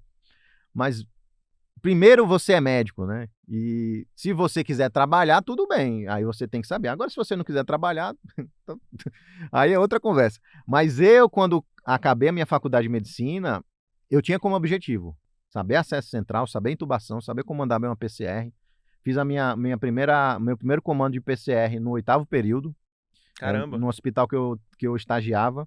Só para contextualizar, né? Eu fiz a faculdade de João Pessoa, Paraíba, e eu queria estagiar. Eu era sedento por aprender esses procedimentos e eu não conhecia nenhum amigo anestesista, né? Eu só conhecia minha mãe. E o plantão de GO já tinha dado, né? Já estava dominado ali. Eu já tinha aprendido muito com ela. E eu queria estagiar para aprender a entubar, aprender acesso central, né? Mas eu não tinha um network bom com outros médicos, né? E acabou que na Paraíba não tinha estágio. Pela lei do estágio, né? Todo estagiário tem que ser remunerado. E como a Paraíba é um dos estados com menos recursos do Nordeste, eles cancelaram os estágios. E aí eu comecei poxa, eu poderia ter falado, cara, que pena, né? Nossa, cancelou, vou ficar aqui assistir um DVDzinho, que na minha época era DVD, né? Vou pegar um DVD, né? Vou assistir aqui. Não, eu entrei no Google ou no KD, né? Não sei nem se era KD na época, Yahoo, né? Antigamente. E procurei estágios em outros estados. E em Pernambuco tinha um estágio de emergência. Aí eu, poxa, fui para Pernambuco, fiz a prova, acho que eu passei em terceiro lugar, estudei pra caramba, e eu saía de João Pessoa às 4 horas da tarde, pedi autorização pro professor para sair um pouquinho mais cedo, e chegava nesse hospital 8 horas da noite. Eram 4 horas aí. Na verdade, a viagem era 2 horas, mais 2 horas de trânsito de Recife, que é um dos trânsitos piores do país, na minha opinião. É pior que São Paulo, até, inclusive. E aí, lá eu comecei a faca na caveira. Meu estágio era sexta-feira à noite, mas às vezes eu ficava sábado para aprender mais, né? Eu ficava na sala vermelha caçando o procedimento lá. E de tanto me interessar, né? Teve uma vez que eu estava na sala vermelha, estava de plantão com o doutor. Esqueci o nome dele. Puta, eu contei essa história anteontem. Vou lembrar já já. Ele é reumato e fazia plantão de clínica também.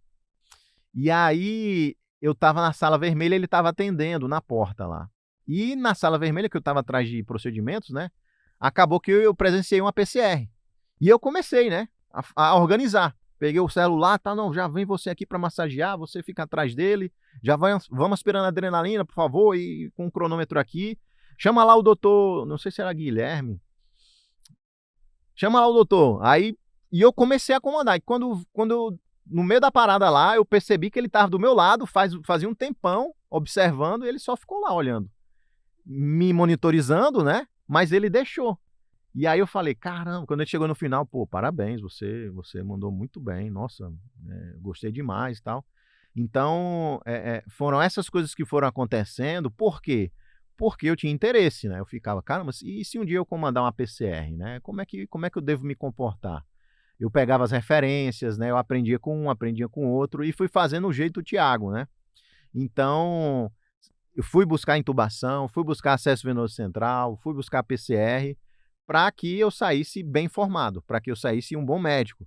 E hoje, assim, eu recomendo fortemente que esses procedimentos você tem que dominar, você tem que saber, para você trabalhar, ou se algum dia precisarem da sua ajuda, você é médico, né? Poxa, um médico que não sabe comandar uma PCR é triste, né? Nossa Senhora, imagina um engenheiro que não sabe projetar uma ponte, né?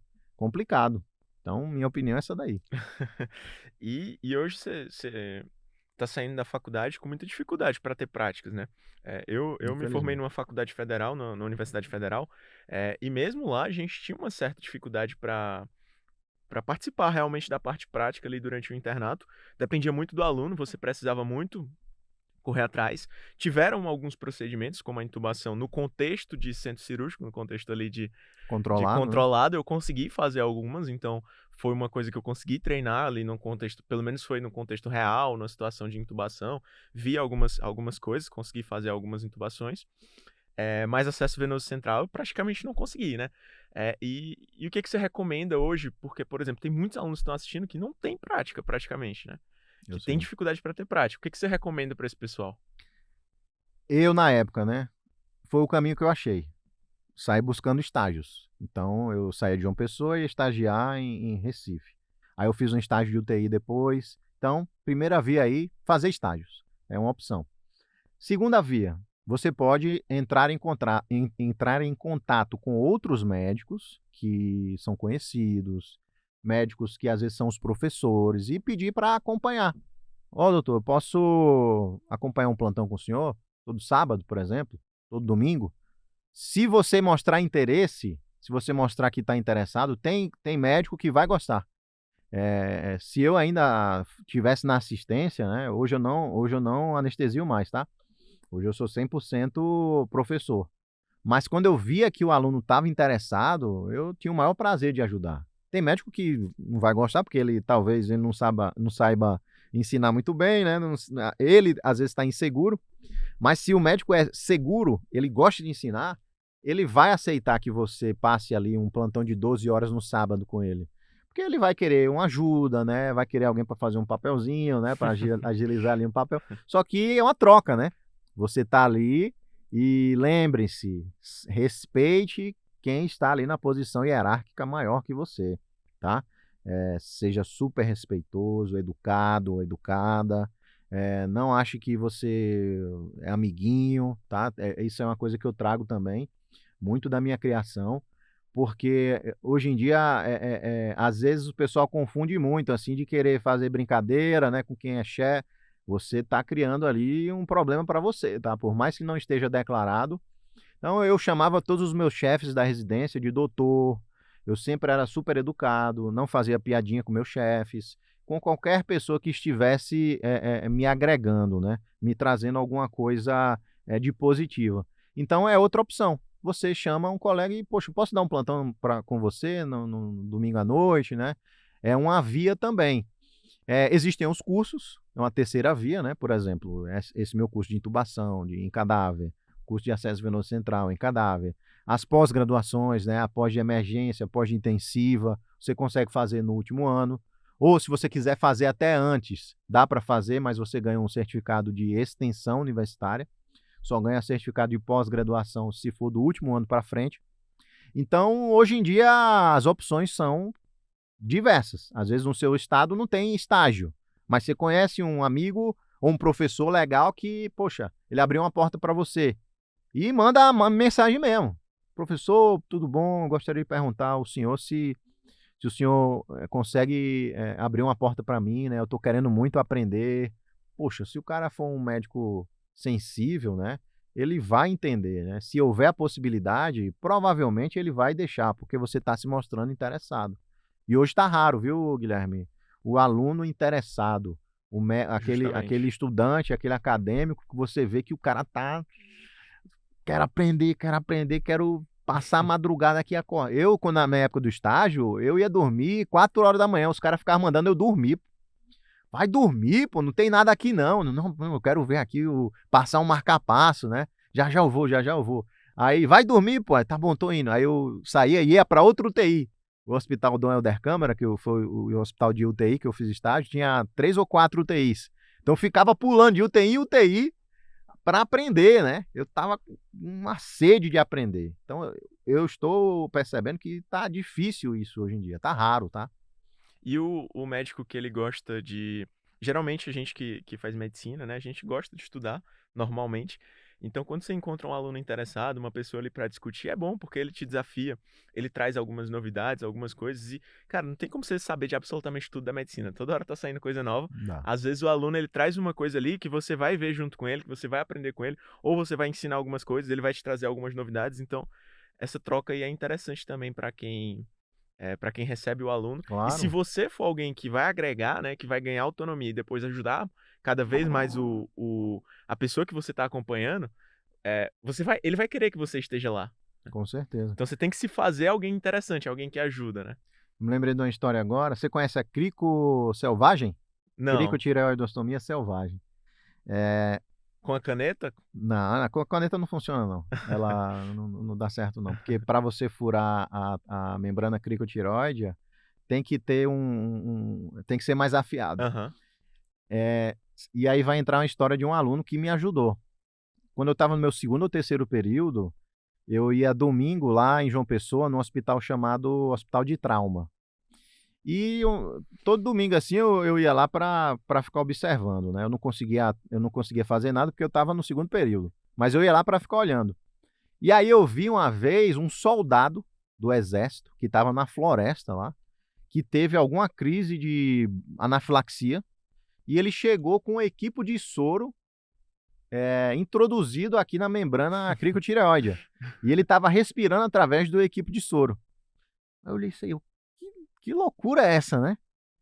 Aí ficou aquilo na minha cabeça. E quando eu comecei a ensinar os cursos, né, e a parte de intubação e gravar vídeos, eu queria muito gravar um vídeo sobre isso. Aham. Mas eu não podia, porque não tinha literatura para me justificar, né? E tudo que eu falo, eu baseio em evidências, né? Eu nunca falo. E quando eu falo que é da minha cabeça ou da minha opinião, eu falo, ó, pessoal, opinião de especialista, tá? É isso, isso e isso. Mas eu tento fazer tudo baseado em evidências. E aí, uma certa vez, numa turma de alunos da pós-graduação de emergência, eu contei essa história, mas eu falei que eu não podia fazer vídeo, não podia ensinar, né? Aí um cara falou, não, Tiagão, existe isso daí sim no livro. É o Medicina Selvagem, é um livro que tem na Amazon, um livro americano. Caraca. Wilderness Medicine. Um negócio assim. Aí eu, é mesmo, bicho? Legal. Aí cheguei em casa, pesquisei. E Aham. realmente existe esse livro. E no livro ele ensina o que é o dispositivo, né? Você pega uma equipe de soro, tem aquele copinho que fica pingando soro, né? Aham. Você corta ele na diagonal e aquilo dali acopla exatamente no ambu. Ele Caraca. encaixa perfeito no ambu. E aí, com a parte que fura o soro, né? Você fura a traqueia do paciente, a membrana cricotireoide, e você ventila no ambu ou Quando fura já assoprando. tá no ponto lá. Já é. É mais arriscado, óbvio, né? É uma medida extrema, né? Medicina Heróica, né? selvagem, na floresta. Só que assim, no Brasil tem vários hospitais que é medicina selvagem, tá? Sim, sim. Nos interiores da Quem vida tá aí. nas trincheiras aí sabe, né? Eu já trabalhei muito medicina selvagem. O Brasil não é São Paulo. São Paulo, assim, São Paulo, Rio, Minas, né? É uma situação bem diferente, Brasília. Mas o Brasil tem vários Brasis, né? São vários países aqui. Então, eu explico isso muito bem, tá? Você vai fazer isso aqui na exceção da exceção da exceção para salvar a vida. E existe literatura que está suportando essa medida, tá? Você vai mostrar. Não, tem esse livro aqui publicado de um estilo de medicina de improviso. Tem lá o cara com canivete cortando o negócio do soro, né? Então, foi o que aconteceu lá com o soldado. Ele sobreviveu por causa dessa técnica aí. Caramba. Aí foi você que atendeu ele depois disso ou não? Não, do soldado? Isso. Não, eu só era Só viu, né? um observador ali. Ah, Eu tava na entendi. minha reclusão ali de segundo período. Ah, sim, Eu foi tava no no comecinho, comecinho, né? no Ah, comecinho. legal. Outra coisa também que pro pessoal aí que dá muito plantão, qual é um checklist obrigatório, assim, de quem vai dar plantão, pro cara estar seguro, pra ter um plantão seguro? Nossa, essa daí é boa, viu? Porque o checklist começa com boxes não técnicos, que não tem nada a ver com medicina. Uhum. Primeiro, aquele lugar está pagando corretamente? Você conversou com alguém para saber se aquele lugar não dá calote? Porque eu já levei calote. Acho que eu levei uns 15 mil de calote já, no começo da carreira. Então, trocou a prefeitura, né, aquele negócio, e acabou que não me pagaram mais. Inclusive, está com uma ação rodando até hoje. Acho que tem mais de 10 anos essa ação. Caramba, bem comum, inclusive, isso, né? Esses calotes. Então, você tem que ver. Coisa simples, tá? Mas que faz diferença. Você conversa com o pessoal que já trabalha lá. Pô, paga direitinho? Como é que é, né? Como é que é a forma de recebimento? É por pessoa jurídica, né? Você tem que assinar alguma coisa. Tem uns que é RPA. Outra coisa. Confirmando que o lugar paga em dia. Inclusive, esse problema não existe em São Paulo, tá? Na São Paulo capital. Quem nunca saiu de São Paulo acha absurdo isso. Que Uhum. tem lugar que dá calote. Como assim, né? Mas, meu amigo... Outra coisa, simples, mas que faz diferença. Como é o conforto do médico? Tem ar-condicionado? Tem um frigobarzinho? Tem o mínimo ali para você ter um conforto, para você dormir bem, né? Porque eu já trabalhei em lugar que era ventilador, às vezes o ventilador tá quebrado. E aí você fica sofrendo, né? Você já tá numa situação estressante, quer trabalhar. E você ainda tá sofrendo no seu descanso, pô. Então, é uma pergunta legal para você fazer. Como é o conforto médico, né? Tem estrutura, tem a parte do almoço, né? Vocês fornecem o almoço. São coisas, às vezes, que você não percebe até você chegar lá e tá vivendo aquilo, né? Caramba, tô suando aqui, nossa senhora. Então, são algumas perguntas interessantes para fazer. Outra coisa que eu sempre recomendo: pergunta as medicações disponíveis, medicações e exames. Você tem radiografia? Quando eu vim para São Paulo, o primeiro hospital que eu dei o plantão, tinha uma tomografia, bicho, no hospital. Falei assim, caralho, eu posso pedir tomografia, bicho, a hora que eu quiser. Por quê? Porque eu estava acostumado com hemograma. Para fazer radiografia, tinha que ir na clínica, na esquina, lá em Carpina, que eu trabalhei bastante, lá em Pernambuco. Você tinha que pegar o paciente, levar para uma clínica que tinha umas 3 ruas depois e trazia o paciente com a radiografia. E exame era hemograma, sumário de urina e acho que um potássio e um sódio lá, depois de 6 horas de espera. Caramba. Então, e por isso que eu desenvolvi muito a minha clínica. Meu amigo, eu resolvia 90% dos problemas na clínica. Na clínica, sem radiografia. De madrugada não tinha radiografia, de madrugada não tinha exame de sangue. Então, minha clínica ficou muito afiada. Tem lugar que não tem eletro, tem lugar que não tem ECG. Ah, doutor, tá quebrado. É muito engraçado, bicho, como a saúde é sucateada. Você vai para os hospitais, lugar que pessoas são salvas, pessoas que precisam de ajuda. Tudo sujo, né? Enferrujado, as paredes infiltradas, equipamento quebrado. Ah, doutor, quebrou a radiografia faz 1 mês, tá sem fazer. É assim. Então você tem que se informar sobre isso antes de você trabalhar lá, tá? Super importante. Exames, o que é que tem na farmácia, se tem as medicações básicas, né? Se tem analgésico, se tem medicação de intubação, se tem ventilador mecânico, se tem um monitor, porque tem muito lugar que é um monitorzinho de dedo. Uhum. Tem um monitor, tem um ventilador mecânico, chega paciente grave, o que é que eu vou atender? Vai ser pediatria, GO, cirurgia e clínica, que são as unidades mistas, né? No Nordeste é assim, você atende tudo. Você é o único médico do hospital. Já aconteceu comigo de chegar num plantão e descobrir que ele era de pediatria também na hora.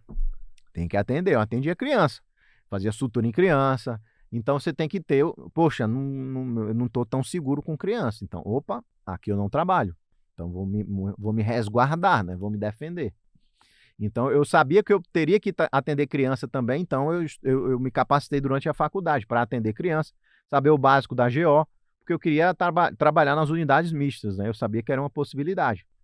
E aí entra depois a questão da medicina, né? Que a gente já entrou, a questão dos exames e das medicações. Então, ao avaliar trabalhar em um lugar, é importante você saber isso daí. Legal. Quantos pacientes em 12 horas, em 24 horas? Tem lugar que eu trabalhava que era 200 pacientes em 24 horas, por exemplo. Eu já sabia que ia ser puxado. A caneta é a ponta pegando fogo, meu amigo. Quantos pacientes? 200. 200. Em 24 horas, 200 e pouco, né? Tem muitas cidades lá que é nessa faixa também. É a cidade inteira. O pessoal confunde muito, né? Atenção básica com o hospital. Aí vai para o hospital pedir receita, né? Sim. Vira uma chuva de pacientes. Sim. Essa é uma realidade comum também lá do Piauí, né? Acho que são estados que funcionam de uma forma semelhante nessa parte da saúde. Outra coisa também que eu queria perguntar aqui. Existe alguma coisa que você acha que é um erro cometido por médicos iniciantes hoje? Que tipo de erro você vê muitos médicos cometendo? Primeiro de todos é não separar um tempo para estudar uma deficiência. O que acontece, isso é muito intrigante. Não entra na minha cabeça. A pessoa, o médico, a médica não sabe eletro e ela vai trabalhando e vai vivendo com aquele fardo. Não sabe eletro. E aí chega paciente infartado e ela não sabe eletro. E chega paciente com taquiarritmia e ele não sabe eletro. E passa 1 ano, 2 anos, 3 anos e vai. Não existe a capacidade de separar 1 hora por semana ou 1 hora por mês para aprender uma deficiência.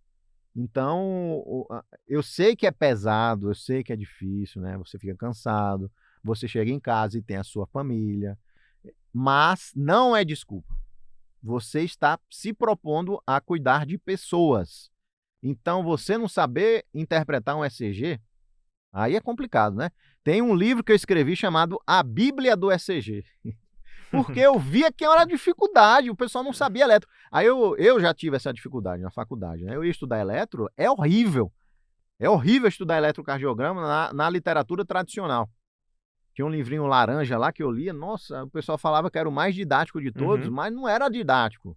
Didático é ali, a Bíblia do ECG que eu escrevi, porque eu foco para quem quer trabalhar. Não tem eletrofisiologia, né? Não tem isso não. É assim, o que é que você precisa saber para não deixar um paciente morrer de infarto, nem de taquiarritmias. Então você foca no que você precisa no trabalho. Então, intubação, o cara tem dificuldade, não quer resolver, né? Ele fica fugindo, aí vai trabalhar com medo. Aí a sua vida, ela é comandada pelo medo. A minha vida é comandada pela raiva. Eu falo que eu acordo para destruir, meu amigo. Eu acordo para todo dia. Não é medo, não é raiva. Então eu quero crescer, fazer coisa, né? Construir, ensinar, abrir projeto, fazer produto, escrever livro, o que eu tiver mais visão do que vai me trazer mais o meu objetivo, eu faço. Mas existem pessoas que são dominados assim profissionalmente pelo medo, né? Ele fica trabalhando com medo, fugindo, né? Mas ele não tem a capacidade de sentar e estudar. Então acho que o maior erro é esse, é você não se capacitar, não estudar, não entender que você pode absorver as coisas, né? E sair da zona de conforto. Porque isso é mínimo. Existe o cara que está na zona de conforto porque ele quer e está tudo bem e ele está resolvendo os problemas. Mas existe a pessoa que está deixando o paciente morrer. Sim. E eu recebo. E é engraçado, Guilherme, que eu recebo toda semana. Para não falar todo dia, tá? Mas é toda semana. Poxa, Tiagão, aconteceu um negócio aqui comigo, né? Eu recebo no Instagram de quem não é meu aluno. Aconteceu um caso aqui comigo, olha só. Não, paciente, não sei o quê, eu fiz a intubação, né? Usei midazolam e cetamina, né? Umas coisas bem nada a ver.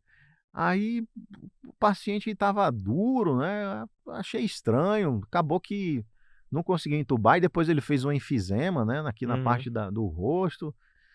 O que é que você acha que aconteceu? Então, ele nem sabe que ele não sabe. Sim. É um grau de não saber absurdo, porque ele, basicamente, ele cometeu um erro médico, né? Sim. Não é nem uma iatrogenia, é além, é erro médico. É falta de capacidade, falta de capacitação, é negligência, imprudência e imperícia, é tudo ao mesmo tempo. Ele não sabe que ele matou aquela pessoa.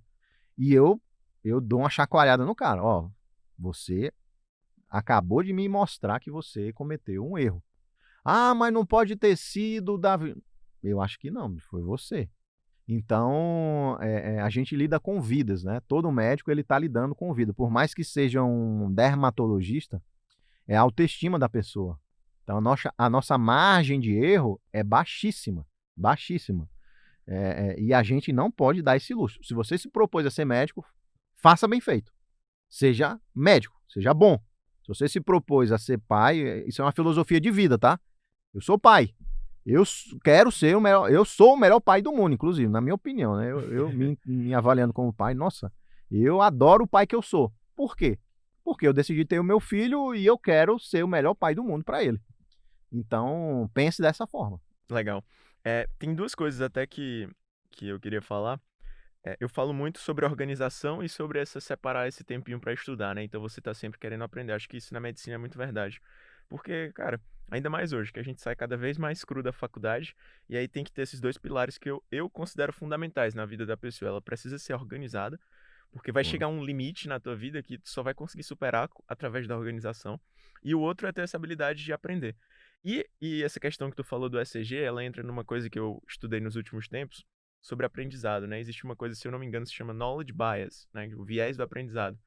É que quanto mais tu estuda uma coisa, mais difícil é tu se conectar com quem tá lá no começo. Então, essa questão do ECG, talvez os livros de eletro foram escritos por pessoas que o cara já pegou milhares de ECG, ele não lembra como é que tu não consegue nem ver uma onda P, tu não consegue nem enxergar o coração tridimensionalmente, tu não consegue nem entender para onde que fica cada uma daquelas derivações. Então assim, o cara que escreveu aquilo, ele não sabe mais o que é ser um iniciante, né? Exato. E acho que isso é importante de falar. Quando você pega um livro ou até, por exemplo, um cara que tá ali só um semestre na tua frente, 2 semestres, o teu R+, é um cara que ele consegue te ensinar, às vezes, melhor do que outra pessoa. Então, é sempre bom a gente ter essa visão do cara que tá ali pertinho, para evitar esse viés do conhecimento, né? Isso mudou minha chavinha aqui na cabeça. Total. Cara, eu preciso aprender tanto com a pessoa que tá lá com o professor, mas eu preciso do monitor também. Isso daí eu conheço como curse of knowledge. Isso. É a maldição do conhecimento. E os bons professores, eles entendem isso. Eu entendo isso perfeitamente. Tanto é que um bom professor, ele se importa muito mais com o que ele está falando. Quem é a pessoa que eu vou falar? Eu perguntei para o Guilherme, quem é o nosso público? Porque eu posso falar aqui para anestesista, eu posso falar para empreendedor, eu posso falar para médico, eu posso falar para estudante de medicina. E se eu tiver a comunicação para anestesista, falando para estudante de medicina, vão falar que eu sou ruim. Às vezes eles falam assim, o Thiagão manja pra caralho, mas não entendi nada da aula dele. Quem nunca teve esse professor? Porque ele não adequou a comunicação. Eu posso dar uma aula para pais e mães sobre reanimação neonatal, por exemplo, primeiros socorros nas crianças. Eu tenho que mudar a minha comunicação. Então, a maldição do conhecimento, né, é quando você sabe muito e aí você só quer falar de coisas desafiadoras para você. Se eu fosse falar de coisas desafiadoras para mim aqui, eu iria falar de cirurgia cardíaca, né, de coisas complexas, transplante hepático. Só que se eu estou ensinando, eu tenho que começar bebezinho. Tem que ser fácil, tem que ser didático. Eu não vou falar tudo de uma vez. Eu vou falar aqui um pouquinho. Não, deixa, semana que vem eu termino de explicar isso daqui. Então, isso é ser professor, né? E nem todo médico é professor. Uhum. Só que às vezes tem muito médico que está ensinando que não é professor e está ali para preencher a cadeira, né? E na minha companhia eu avalio isso, né? No Instituto CDT tem que ser professor. Por mais que não tenha mestrado nem doutorado, não tem nada a ver também, viu? Ter mestrado e doutorado não significa que você ganha uma bênção ali de agora eu sei ensinar. Não. Você tem que estudar andragogia, não é nem pedagogia, é andragogia. Ensinar adultos. É diferente de ensinar crianças. Então, andragogia, o adulto, ele quer resolver problemas, ele quer a resposta na hora. Não sei se você já deve ter acontecido com você que está assistindo e com você, Guilherme. E qual é a dose do etomidato? Espera só um pouquinho que daqui a pouco eu vou falar no final da aula. Aí você matou o adulto, né? O adulto, ele quer saber o problema, ele quer resolver o problema e ir embora, e fazer o que ele quer fazer. Interessante. Criança não, criança você é muito mais top-down, né? Você vai impondo assim a forma de ensino, metodologicamente, né? Adulto não, adulto você tem que ser mais flexível. Você abre para pergunta. Não, vamos deixar para perguntar no final. Puta merda, o cara tá com um problema ali, é o adulto, pô, ele quer resolver um problema, então responde na hora. E às vezes a aula vira só pergunta. E é muito mais interessante para o aluno. Com certeza. Mas aí como é que o professor pensa? Porra, desenvolvi a aula aqui inteira, bicho, 50 slides e agora eu vou ficar respondendo pergunta. Mas quando se está ensinando, a prioridade não é o professor, é o aluno. É a mesma coisa o médico, a prioridade é o paciente, não é o médico. Então, ser professor profissional, como eu costumo brincar, né, é entender isso. É entender que você está ensinando adultos, que você precisa resolver os problemas dele e usar a andragogia a seu favor. E ser didático, né, entender que ele está começando, ou se ele é avançado, ou se ele é intermediário, e adequar a comunicação.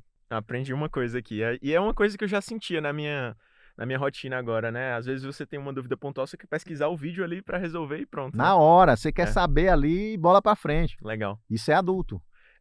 Tiagão, cara, a gente já estourou aqui o tempo. Já, bicho, 1h30. Já conversamos pra caramba aqui, mas tá muito bom o papo, mas a gente vai encerrando por aqui. Antes da gente finalizar, tem uma pergunta aí que eu queria deixar pro pessoal.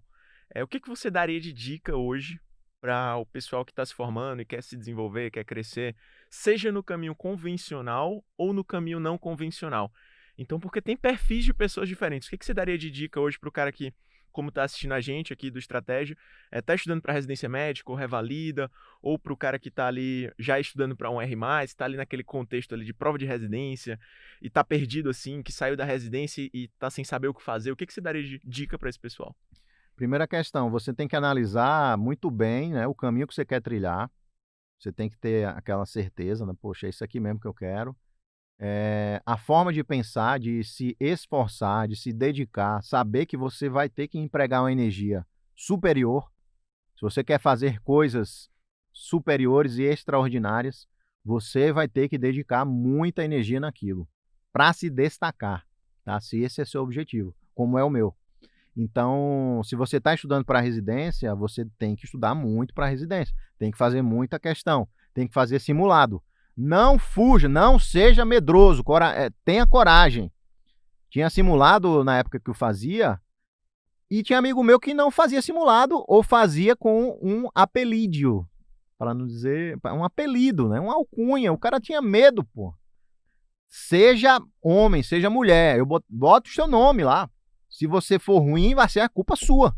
E vamos ver, poxa, Thiago, não foi bem, não. Pois é, agora eu vou estudar mais. Então, tenha princípios de coragem em você, né? Não seja dominado pelo medo, pela vergonha. Não tenha vergonha. Produza conteúdo, né? Se você é aquele cara que saiu da residência, né? Tá ali patinando ou tá no começo da sua carreira profissional, uma das grandes armas que você tem na mão, que só depende de você, é a rede social, conteúdo. Mas vão falar mal, né? Vão criticar. Foda-se, mano. Vão falar mesmo, é isso aí. Prego que se destaca, leva martelada. E é isso, meu amigo. Quem vai pagar as contas no final é você. É você que tem que arcar com as suas responsabilidades. Então, dica para quem está no começo de carreira, produza conteúdo, né? Se você quer melhorar o seu consultório, se você quer ser um cara acadêmico, estude sobre educação. É basicamente você escolher um caminho e pensar assim, poxa, o que é que eu posso fazer para me destacar, me capacitar nesse caminho aqui? Eu vou me especializar muito, né? Eu vou fazer cirurgia geral, depois uro, depois cirurgia robótica, para eu ser um referência na cirurgia robótica e focar nisso daí, colocar minha energia e pensar nisso todo dia até conseguir. É isso. É a forma de pensar. Você tem que ter essa forma de pensar para você aparecer, se destacar e fazer coisas grandiosas nessa vida. Você tem que pensar grande mesmo, que é possível. O problema é que demora. Eu falo assim, eu queria criar um curso de finanças, né? Enriqueça rápido. Mas não existe isso, né? Poucas coisas, a exceção da exceção da exceção. Então, é um trabalho, é uma maratona. A gente está numa maratona. Não é um tiro de 100 metros. Demora, leva tempo. Mas ali, ó, no trabalho duro, vai aparecendo. Quando eu comecei na anestesia, eu saí do Hospital Albert Einstein, né, me formei, aí eu fui trabalhar em outros hospitais, por exemplo, o Hospital 9 de Julho. E eu sabia que eu era muito bom, sendo que eu cheguei lá no hospital, ninguém me conhecia. E eu queria ser reconhecido como um bom anestesista, né? Eu queria que o pessoal falasse, pô, esse cara é bom. Sendo que eu cheguei, eu era mais um lá, né? Normal. Poxa, acabei de chegar, né? Mas eu já sabia, daqui a 6 meses, 1 ano, o pessoal vai entender que eu sou bom. Porque eles vão ver que eu faço qualquer anestesia, que não dá problema comigo. E dito e feito. Depois de 1 ano, era Tiagão, meu amigo. Ó, Tiagão, tem um caso aqui difícil. Manda. Tiagão, tem uma criança. Manda, vamos lá. Paciente vier é difícil. Opa, vamos nessa. E eu fiz meu nome. Então, depois que você entende que o trabalho duro é insubstituível para quem tem essa arma, né? Eu não sou herdeiro. É trabalho duro, meu amigo. É você ali dando sangue todo dia e acreditando naquilo que vai acontecer. Show, incrível. Acho que essa é uma excelente forma da gente finalizar aqui esse primeiro episódio dessa sequência de podcasts. Essa aqui é a primeira temporada, vamos lançar aqui alguns episódios. Obrigado a todo mundo que acompanhou aqui esse quadro. É só o começo, tenho muito a agradecer aqui com o Dr. Tiago, Obrigado. meu grande amigo e parceiro aqui, um cara que eu admiro. E obrigado para todo mundo que está assistindo e até o próximo episódio então do nosso podcast. Valeu, pessoal. Abraço.